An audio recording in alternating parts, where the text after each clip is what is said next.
বিশ্ববিদ্যালয় অনুদান আয়োগে আমাৰ অসমৰ দুখন ঐতিহ্যমণ্ডিত মহাবিদ্যালয় ভোলানাথ বৰুৱা মহাবিদ্যালয় যাক আমি ছুটিকৈ বি বৰুৱা কলেজ বুলি কওঁ গুৱাহাটীৰ আৰু BN কলেজ ধুবুৰী এই দুইখন মহাবিদ্যালয়ক স্বায়ত্তশাসিত মহাবিদ্যালয়ৰ মৰ্যাদা প্ৰদান কৰিছে।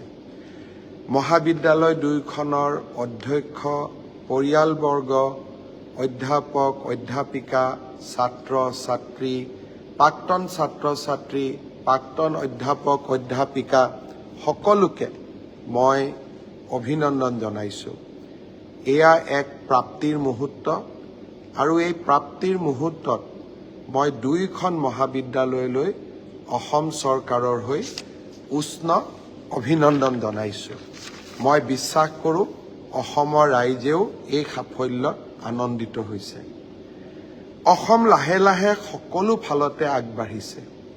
এই দুইখন মহাবিদ্যালয়ৰ সফলতাই আকাশ চুব পৰা এখন অসমৰ সাফল্যৰ কথা আকৌ এবাৰ সোঁৱৰাই দিলে। আপোনালোকে জানি ভাল পাব যে এতিয়া লাহে লাহে অসমত স্বায়ত্তশাসিত মহাবিদ্যালয়ৰ সংখ্যা কেইবাখনলৈ বৃদ্ধি পালে।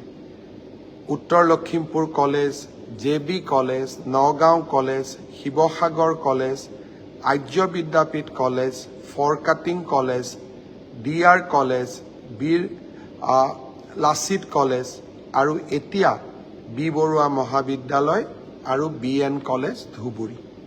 মই আশা কৰোঁ শৈক্ষিক উত্তৰণৰ এই যাত্ৰা নিশ্চয় অব্যাহত থাকিব।